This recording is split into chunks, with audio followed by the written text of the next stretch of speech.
الحمدللہ،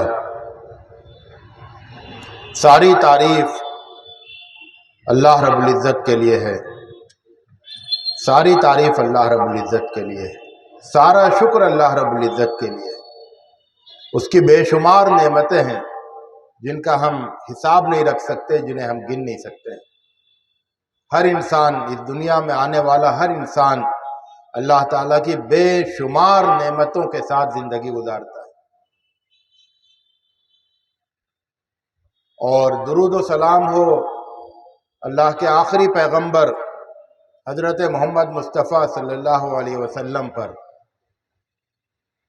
محسن انسانیت، رحمت للعالمین، ہادی اعظم، داعی عالم، تاریخی شہر بھوپال کی سرزمین پر اور اس کے بھی ایک خاص تاریخی مقام پر یہاں آپ لوگوں سے ایک مرتبہ پھر مخاطب ہونے کا موقع ملا ہے۔ موضوع ہے رمضان کا استقبال، رمضان کے حوالے سے، قرآن کے حوالے سے اور اہل اسلام کی ذمہ داریوں کے حوالے سے۔ میرے سامنے مردوں کی ایک تعداد ہے اور میری اطلاع کے مطابق پردے کے اس طرف خواتین کی اس سے کہیں زیادہ بڑی تعداد ہے، اور میرے آج کی اس تقریر کے خاص مخاطب خواتین بھی ہیں۔ رمضان کا مہینہ قریب ہے، شعبان کا مہینہ چل رہا ہے۔ یہ مہینہ رمضان کی تیاری کا مہینہ ہے۔ بزرگوں سے یہ قول منقول ہے کہ رجب کا مہینہ بیج ڈالنے کا ہوتا ہے۔ رجب کے مہینے میں آپ بیج ڈالتے ہیں، شعبان کے مہینے میں سیراب کرتے ہیں، پانی چلاتے ہیں، اس بیج کو پانی دیتے ہیں، اور رمضان کے مہینے میں فصل تیار ہوتی ہے، فصل کاٹتے ہیں۔ تو یہ شعبان کا مہینہ بہت اہم ہے۔ اس میں ہم رمضان کا استقبال کرنے کے لیے اپنے آپ کو تیار کرتے ہیں، اور یہی صحیح طریقہ ہے۔ آپ لوگوں نے بالکل صحیح وقت پر اس عنوان کے تحت یہ پروگرام رکھا ہے، ورنہ عام طور سے تو مزاج یہ ہے کہ رمضان کا مہینہ اس کا احساس ہوتا ہے چاند دیکھنے پر، چاند دیکھنے سے پہلے رمضان کے مہینے کا احساس ہی نہیں ہوتا۔ رمضان کا چاند دیکھتے ہیں، احساس ہوتا ہے، اور اس کے بعد پھر عید کا چاند دیکھتے ہیں، احساس ختم ہو جاتا ہے۔ اور جب رمضان کا چاند دیکھتے ہیں اور رمضان کے آنے کا احساس ہوتا ہے تو رمضان سے کیا فائدہ اٹھانا اس کا ارادہ کرتے کرتے آدھا رمضان گزر جاتا ہے، اور یہ شکوہ ہو رہتا ہے کہ وقت نہیں ملا، وقت مینج نہیں ہو سکا، تیاری نہیں ہو سکی، اور اس کے بعد آدمی یہ سوچ کر رمضان سے کو الوداع کہتا ہے کہ اگلے سال زیادہ فائدہ اٹھائیں گے، اور پھر بھول جاتے ہیں۔ یہاں تک کہ پھر چاند دیکھتے ہیں تو خیال ہوتا ہے رمضان شروع ہو گیا۔ یہ طریقہ صحیح نہیں ہے۔ صحیح طریقہ وہ ہے جو ابھی ہمارے سابق مقرر نے بتایا کہ صحابہ کرام کا اور تابعین کا حال تو یہ تھا کہ وہ رمضان کے بعد 6 مہینے تک رمضان کی لذتوں کو محسوس کرتے تھے، 6 مہینے تک رمضان کے اثرات کو محسوس کرتے تھے، اور اللہ تعالیٰ کا شکر ادا کرتے تھے کہ اس نے رمضان جیسی نعمت ادا کی۔ اور اس کے بعد پھر باقی آدھے سال وہ اگلے رمضان کا انتظار کرتے تھے، اس کے لیے دعا کرتے تھے، اس کے لیے تیاری کرتے تھے، اللہ تعالیٰ سے دعا کرتے تھے کہ آنے والا رمضان مل جائے۔ تو رمضان ان کے لیے نعمت ہوتا تھا، بہت بڑی نعمت، کہ اس کے مل جانے پر آدھے سال شکر ادا کرنا اور اس کو پھر پانے کے لیے آدھے سال دعا کرنا۔ یہ ہے رمضان کی ان کا معاملہ جو رمضان کو سمجھ لیتے ہیں، رمضان کو جان لیتے ہیں کہ رمضان ہے کیا۔ حضرات، امت کے لیے، اسلام اور ایمان سے وابستہ لوگوں کے لیے رمضان بہت بڑی نعمت ہے۔ رمضان آتا ہے تو وہ امت کو نئی زندگی دیتا ہے، امت کے ایمان کی تجدید کرتا ہے، رینیول کرتا ہے، ریفریش کرتا ہے، تازہ دم کرتا ہے۔ شیطان رمضان کے جانے کے بعد شیطان اپنا کام شروع کرتا ہے، اور وہ ملت کے بہت بڑے طبقے کو غفلت اور لاپرواہی کا شکار کر کے دین سے بہت دور کر دیتا ہے۔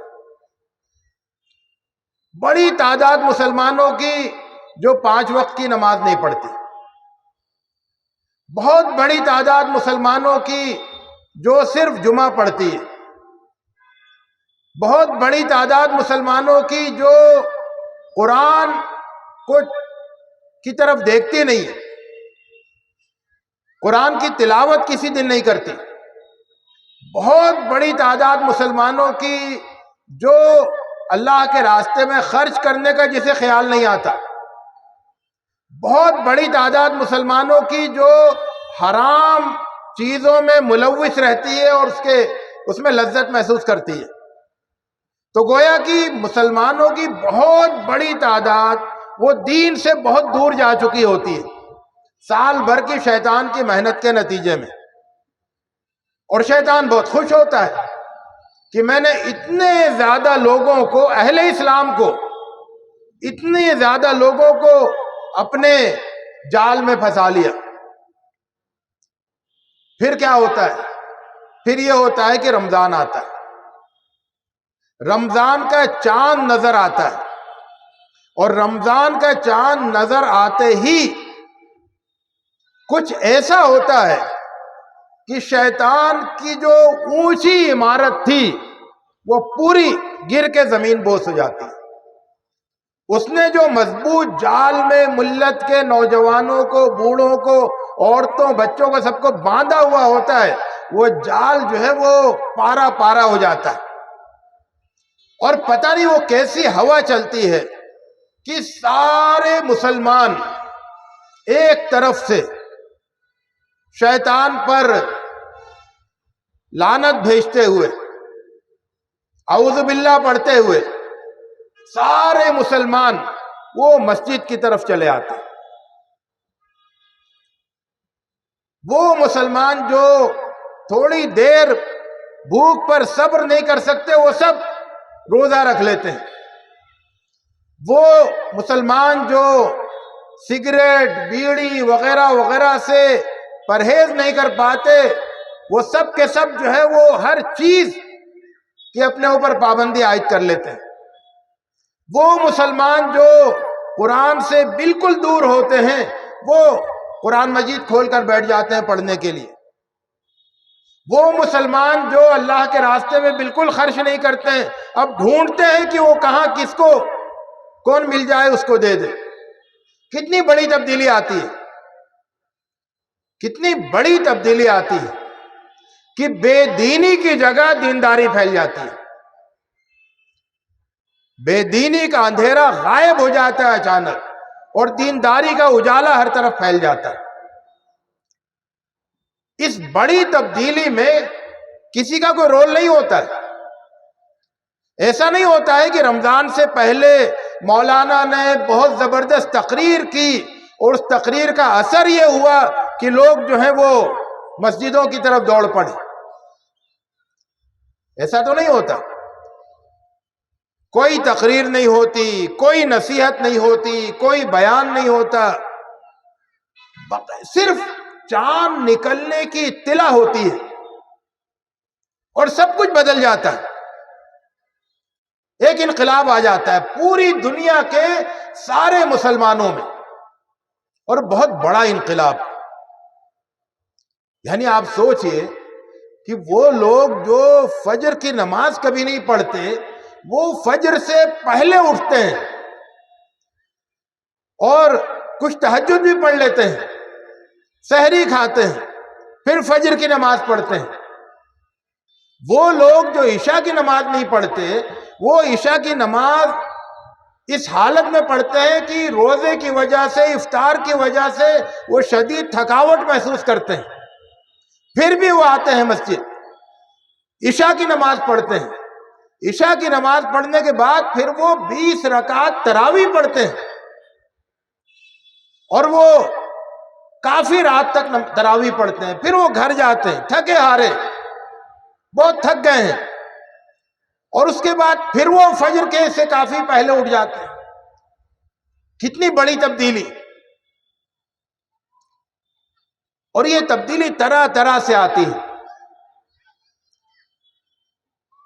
اور یہ تبدیلی کسی اور کی طرف سے نہیں آتی، کوئی انسانی کوشش اس میں نہیں ہوتی ہے، صرف اللہ تعالیٰ کی اسکیم، اللہ تعالیٰ کا فیصلہ کہ اللہ تعالیٰ نے اس امت کے ایمان کی، دین کی حفاظت کے لیے رمضان کا مہینہ رکھ دیا۔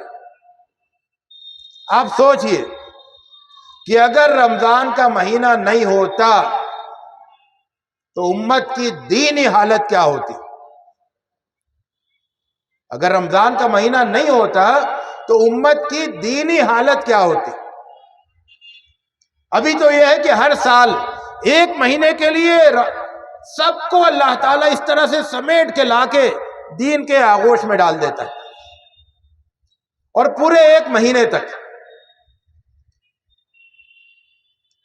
تو یہ ایک بہت بڑی تبدیلی ہوتی ہے جسے ہمیں سوچنا چاہیے کہ اللہ تعالیٰ کا بہت بڑا کرم ہے اس امت پر، بہت بڑا کرم۔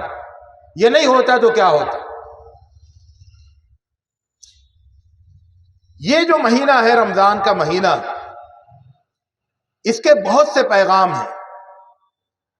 ایک پیغام اس کا ہے طاقت و قوت کا، انسان کی اندرونی قوت۔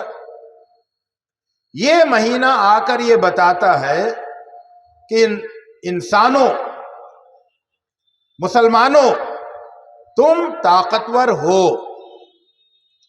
تم بڑے بڑے کام جنہیں تم ناممکن سمجھتے ہو وہ تم کر سکتے ہو۔ آپ دیکھیے عام دنوں میں ایک مسلمان، عام مسلمان اپنے آپ کو کتنا کمزور محسوس کرتا ہے۔ کہا جائے کہ فجر کے لیے اٹھا کرو، فجر کی نماز جماعت سے پڑھا کرو، آنکھ نہیں کھلتی۔ کیا کروں؟ بہت کوشش کرتا ہوں، آنکھ نہیں کھلتی، مجبور ہوں۔ الارم بھی لگاتا ہوں تب بھی نہیں اٹھ پاتا، مجبور ہوں۔ قرآن پڑھ لو، وقت نہیں ہے۔ نماز 5 وقت کی نماز پڑھو، وقت نہیں ہے۔ کاہلی سوار ہے، کبھی غفلت کے ہاتھوں مجبور ہے، کبھی کاہلی کے ہاتھوں مجبور ہیں، کبھی مصروفیت کے ہاتھوں مجبور ہیں۔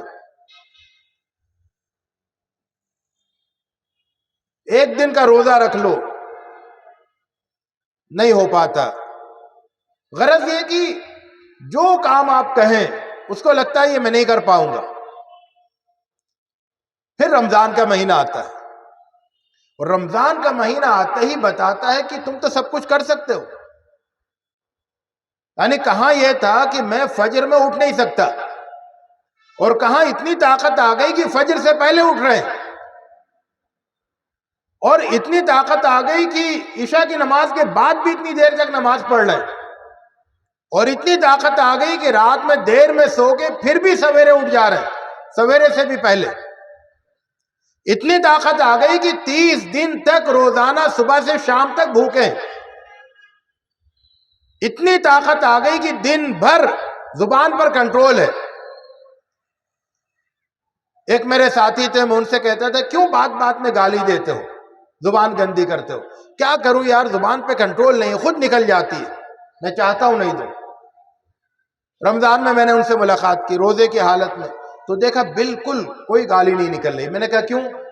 کہ بھائی روزے سے ہوں نا، میں نے کہا دیکھو یہ تمہاری طاقت ہے، روزہ تمہیں تمہاری طاقت کے بارے میں بتا رہا ہے کہ تم اپنے آپ کو روک سکتے ہو، تم اپنے اوپر کنٹرول رکھ سکتے ہو، تم اپنی خواہشات کو قابو میں رکھ سکتے ہو، تم اپنی نیند کو، اپنی کاہلی کو، اپنی مصروفیات کو، ہر چیز کو اپنے قابو میں رکھ سکتے ہو۔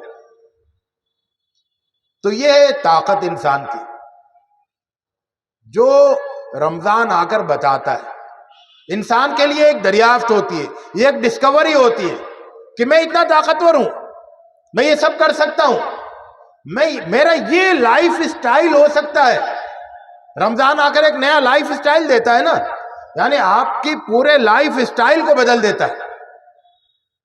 آپ کی رات، آپ کے دن، آپ کی بھوک، آپ کی پیاس، آپ کا بولنا، آپ کا سوچنا، آپ کا پڑھنا، آپ کی محنتیں، آپ کی کوششیں، آپ کی ترجیحات، پورا لائف سٹائل بدل دیتا ہے۔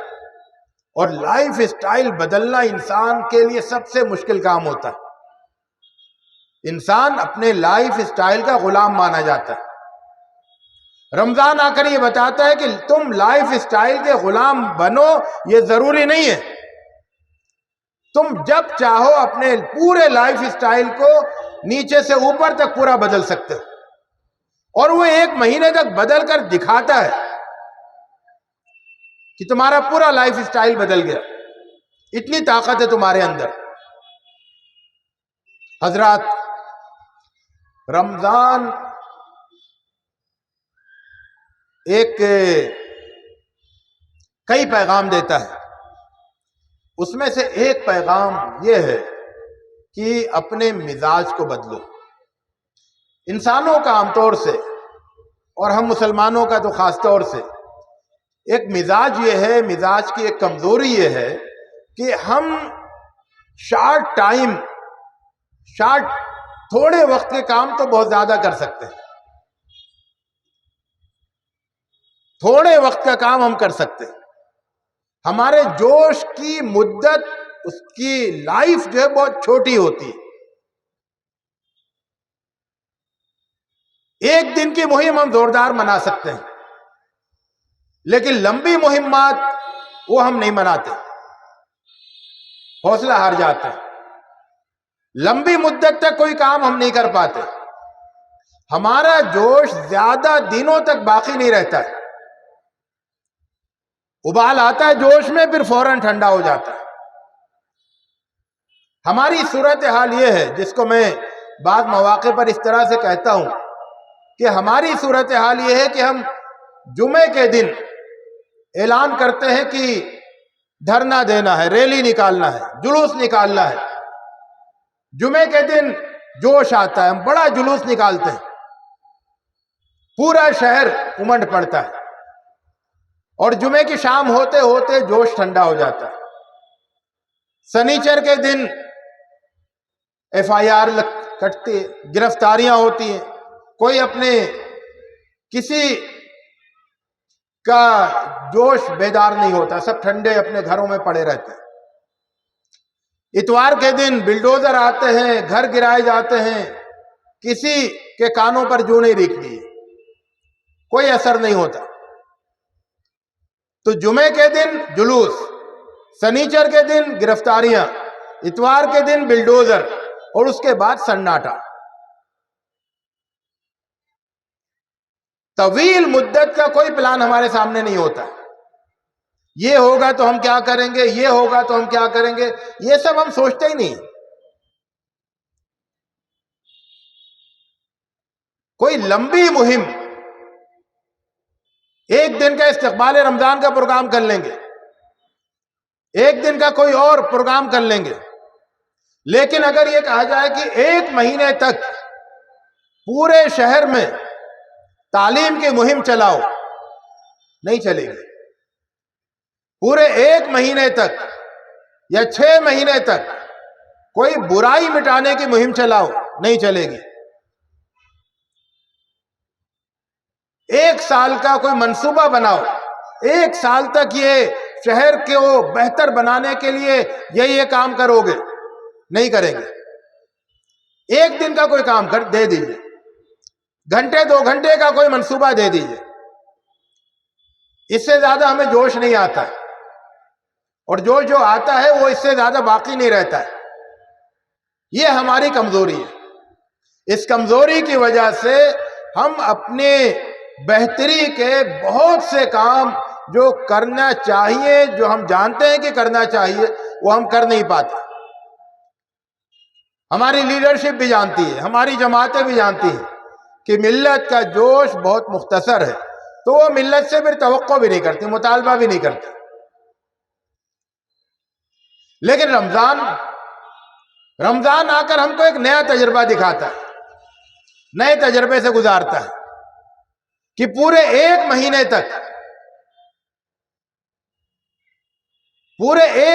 کی سرگرمی، پورے 1 مہینے کی کیمپین، پورے 1 مہینے کی مہم، اور پہلے دن سے آخر دن تک اسی جوش و خروش کے ساتھ یہ سلسلہ پورا ہوتا ہے، یہ مہینہ منایا جاتا ہے۔ تو پورا 1 مہینہ منانے کا یہ اکلوتا تجربہ ہے۔ ایک دن تو ہم مناتے ہیں، لیکن پورا 1 مہینہ منائے، اتنی سنجیدگی کے ساتھ، اتنے عمدہ طریقے سے، اتنے مشکل انداز سے، ساری مشقتیں برداشت کرتے ہوئے، یہ ایک اکلوتا تجربہ ہوتا ہے سال بھر کا۔ اور یہ تجربہ ہماری مشق کراتا ہے، ہمیں تربیت دیتا ہے کہ جو بڑے کام ہیں، جو گہری تبدیلیاں ہیں، جو بڑی تبدیلیاں ہیں، وہ طویل محنت کے نتیجے میں آتی ہیں۔ تو یہ رمضان کا مہینہ یہ ہمارے مزاج کو بدلنے کا پیغام دیتا ہے کہ اپنا مزاج بدلو،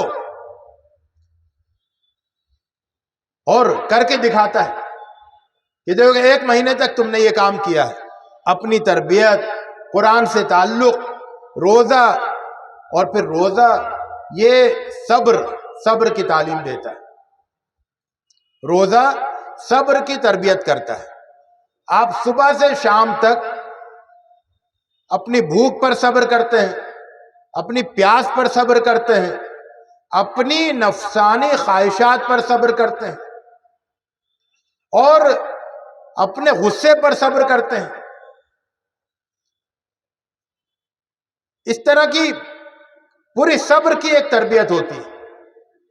صبر ملت کے لیے بہت بنیادی اہمیت رکھتا ہے۔ صبر اس امت کی بہت بڑی ضرورت ہے۔ ہمارے اندر بے صبری بہت زیادہ ہے، صبر کا مادہ بہت کم ہے۔ ہم بہت جلدی مشتعل ہو جاتے ہیں، بہت جلدی خوفزدہ ہو جاتے ہیں، بہت جلدی مایوس ہو جاتے ہیں، بہت جلدی رد عمل کا شکار ہو جاتے ہیں، بہت جلدی آپے سے باہر ہو جاتے ہیں، بہت جلدی جذبات کا شکار ہو جاتے ہیں، بہت جلدی کسی کے معتقد ہو جاتے ہیں، بہت جلدی کسی سے متنفر ہو جاتے ہیں، بہت جلدی کسی کی عظمت بھول جاتے ہیں، بہت جلدی کسی کا احسان بھول جاتے ہیں، بہت جلدی کسی کی خدمات بھول جاتے ہیں۔ جلد بازی ہے ہمارے اندر، صبر نہیں ہے۔ رمضان صبر کی تعلیم دیتا ہے، صبر کی تربیت کرتا ہے۔ صبر کیا ہے؟ صبر کی حقیقت یہ ہے کہ اپنے جذبات پر قابو رکھو، اور جو فیصلہ کرنا ہے وہ سوچ سمجھ کر کرو۔ فیصلہ جذباتی نہیں ہونا چاہیے، فیصلہ حکمت سے بھرپور ہونا چاہیے۔ اور یہ صبر رمضان ہمیں عطا کرتا ہے روزے کے ذریعے سے، اور صبر اس ملت کی بہت بڑی ضرورت ہے۔ صبر۔ رمضان قرآن کا مہینہ ہے، رمضان قرآن کا مہینہ ہے۔ شہر رمضان الذی انزل فیہ القرآن، یہ بھی اللہ تعالیٰ کا انتظام ہے کہ سال بھر تو ہم قرآن کو تھوڑا تھوڑا سنتے ہیں، نمازوں میں سنتے ہیں، تھوڑا سا سنتے ہیں، نمازوں میں پڑھتے ہیں، تھوڑا سا پڑھتے ہیں۔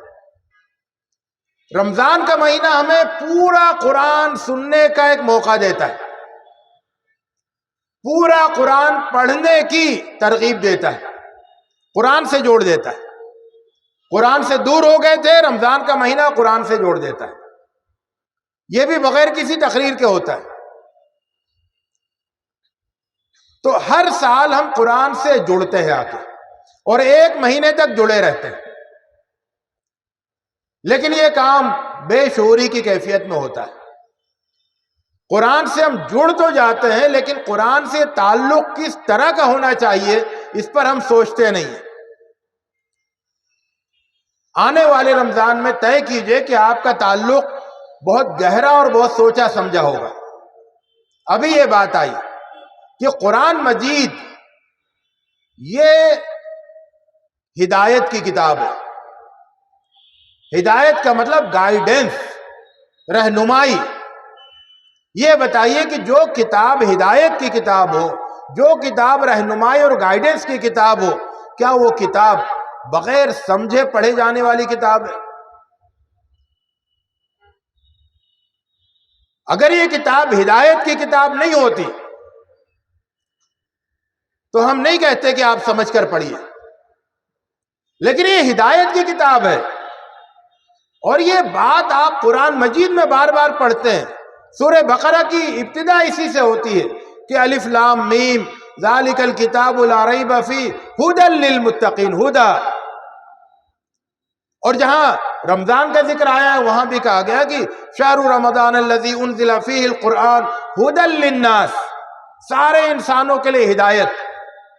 تو جو کتاب ہدایت کی کتاب ہے، رہنمائی کی کتاب ہے، گائیڈنس کی کتاب ہے، وہ بغیر سوچے سمجھے پڑھیں گے؟ کیا تک ہے اس کی؟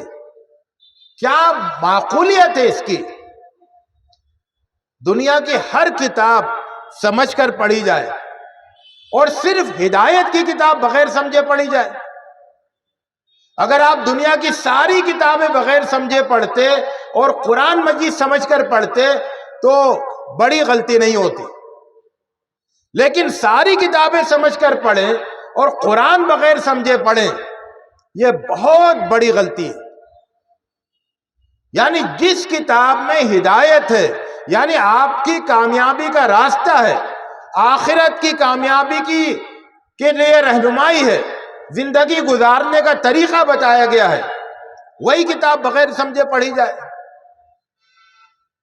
اور المیہ تو یہ ہے، المیہ یہ ہے ہمارا کہ ایک جگہ پر 500 حفاظ کرام تھے جو کئی مرتبہ تراویح سنا چکے تھے۔ میں نے ان سے سوال کیا، میں نے ان سے کہا کہ آپ میں سے کتنے لوگ ہیں جنہوں نے قرآن کو ترجمے کے ساتھ ایک مرتبہ پڑھ لیا ہے پورا قرآن؟ ایک بھی ہاتھ نہیں اٹھا۔ 500 حفاظ کرام۔ کیوں؟ کیونکہ حفظ کرایا جاتا ہے، لیکن حفظ کرانے والے اور حفظ کرنے والے کسی کے دماغ میں یہ بات نہیں رہتی ہے کہ کتاب یاد کرنے کے بعد پھر اس کو سمجھنا بھی ہے۔ حفظ کیوں کرتے ہیں؟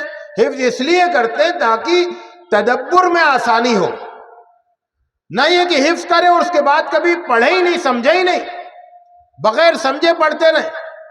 یعنی آپ سوچئے کہ ایسے بھی حفاظ کرام ہیں جن کی پوری زندگی قرآن سناتے ہوئے گزری، سینکڑوں ہزاروں مرتبہ انہوں نے قرآن مجید کو سنایا، اور ایک مرتبہ بھی انہوں نے قرآن مجید کا ترجمہ نہیں پڑھا، اور ان کو یہ نہیں معلوم ہے کہ قرآن مجید میں ہے کیا۔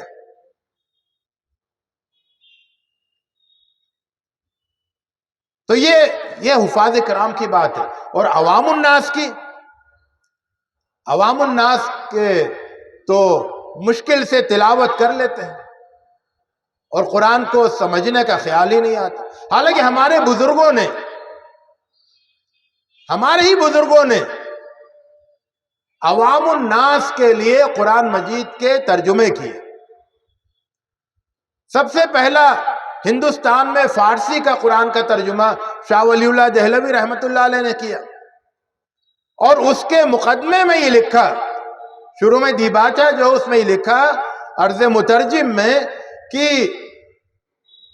چونکہ ہندوستان کے لوگ عربی نہیں جانتے ہیں تو اس لیے فارسی میں ترجمہ کیا جاتا ہے ان کے سمجھنے کے لیے، علماء کے لیے نہیں، لوگوں کے لیے۔ اور پھر ان کے بیٹے شاہ عبد القادر رحمت اللہ علیہ نے لکھا کہ خواص تو فارسی جانتے ہیں، جو عوام الناس ہیں وہ تو فارسی بھی نہیں جانتے ہیں، اس لیے ان کے لیے میں نے یہ سوچا ہے کہ بزبان ہندی ترجمہ کیا جائے۔ اردو کو زمانے میں ہندی کہتے تھے، تو بزبان ہندی ترجمہ کیا جائے، آسان زبان میں عوام الناس کے لیے۔ تو یہ ہمارے بزرگوں نے یہ کوششیں کی کہ علماء تو عربی جانتے ہیں، قرآن مجید سمجھ لیتے ہیں، عوام الناس قرآن مجید سے ہدایت کیسے حاصل کریں گے، اس کے لیے انہوں نے ترجمے کیے۔ ہر مسلک کے بڑے بڑے لوگوں نے ترجمے کی، کوئی مسلک ایسا نہیں ہے جس کے بڑوں نے قرآن کا ترجمہ نہیں کیا۔ دیوبندی مسلک کے بڑوں نے، اہل حدیث مسلک کے بڑوں نے، شیعہ مسلک کے بڑوں نے، بریلوی مسلک کے بڑوں نے، ہر مسلک کے بڑوں نے آسان زبان میں قرآن کے ترجمے کے عوام الناس کے لیے۔ تو اگر عوام الناس ترجمے نہیں پڑھیں، قرآن کا ترجمہ نہیں پڑھیں، تو وہ دراصل اپنی ذمہ داری سے بھی بھاگ رہے ہیں اور ان بزرگوں کی محنت کی بھی ناقدری کر رہے ہیں۔ تو یہ بات آپ کے سامنے رہے۔ تو آنے والے رمضان کی ابھی سے تیاری کیجیے، ایک بہترین منصوبہ بندی کیجیے۔ پہلے یہ طے کیجئے کہ اس رمضان سے کیا کیا کیا کیا حاصل کرنا ہے، نوٹ کر لیجئے۔ اب تو آپ کے موبائل میں بھی نوٹ رکھا ہے، کوئی ضروری نہیں آپ ڈائری میں نوٹ کریں، موبائل کے نوٹس کھولیے، اس میں لکھیے کہ اس رمضان میں مجھے یہ 10 خوبیاں اپنے اندر پیدا کرنی ہیں۔ 1 2 3 4 5 10 خوبیاں لکھیں۔ اس رمضان میں مجھے اپنے اندر سے 10 خرابیوں کو، کمیوں کو باہر نکالنا ہے، لکھ دیجئے 1 2 3 4 5 6 7 8 9 10۔ پھر ایک منصوبہ بنائیے کہ اس رمضان میں کیا کیا کرنا ہے کہ یہ ٹارگٹ حاصل ہو جائے۔ طے یہ کیجئے کہ رمضان میں رمضان کا کام زیادہ کرنا ہے، رمضان میں رمضان کا کام زیادہ کرنا ہے۔ رمضان کا کام کیا ہے؟ رمضان کا کام ہے روزہ رکھنا، رمضان کا کام ہے قرآن کی تلاوت کرنا، ترجمہ پڑھنا، رمضان کا کام ہے زیادہ سے زیادہ نوافل پڑھنا، نمازیں پڑھنا، رمضان کا کام ہے اللہ کا ذکر کرنا، استغفار کرنا۔ تو یہ رمضان کا کام ہے۔ آپ زیادہ وقت رمضان میں رمضان کے کاموں کو دیں گے، اس کے لیے ابھی سے منصوبہ بندی ہونی چاہیے کہ وہ کون سے کام ہیں رمضان کے جو میں پہلے کر لوں، وہ کون سے کام ہیں جو بعد میں ٹالے جا سکتے ہیں، تاکہ رمضان میں صرف رمضان کے کام زیادہ کر سکیں، دوسرے کاموں کو کچھ پہلے کر لو، کچھ بعد میں کر لو۔ عید کے کپڑے سلوانا ہے تو رمضان سے پہلے سلوا لو، تاکہ رمضان میں بازاروں میں بھیڑ نہیں لگی رہے۔ گھر کی وائٹ واش وغیرہ کرانا ہے پہلے کرا لو۔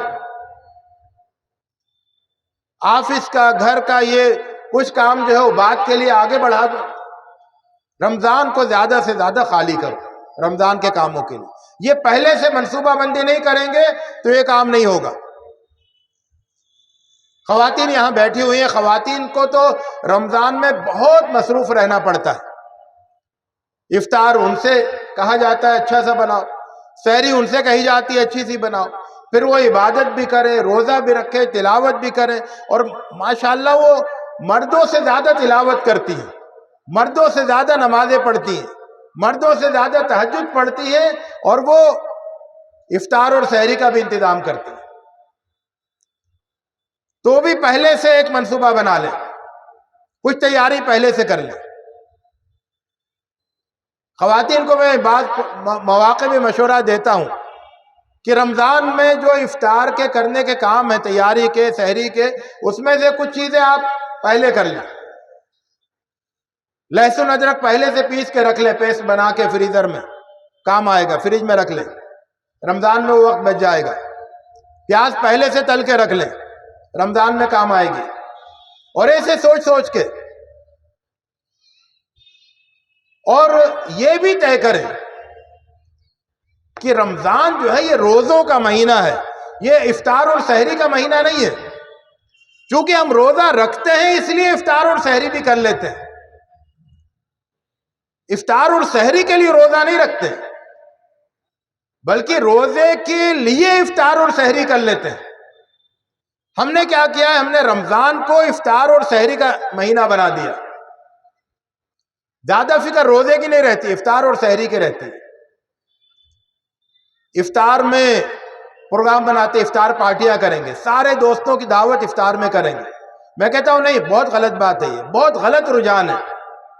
آپ اپنے دوستوں کی دعوت ہے رمضان بعد کیجئے گا یا رمضان سے پہلے کر لیجئے، خاندان والوں کی پارٹیاں اور رمضان بعد کر لیجئے گا، رمضان سے پہلے کر لیجئے۔ رمضان میں افطار پر کم وقت لگائیے، سحری پر کم محنت لگائیے، زیادہ توجہ روزہ، نماز، ذکر، تلاوت، عبادت، اس پر آپ زیادہ وقت لگائیے۔ یہی اللہ کے رسول صلی اللہ علیہ وسلم اور صحابہ کا طریقہ تھا۔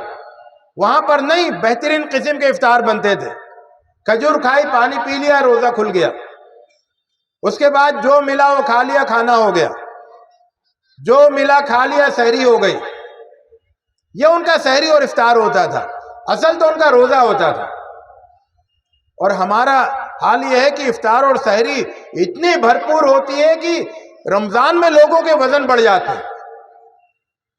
اس کی وجہ کیا ہے کہ ہمارے پاس تصورات غلط ہو گئے، کنسپٹ غلط ہو گئے۔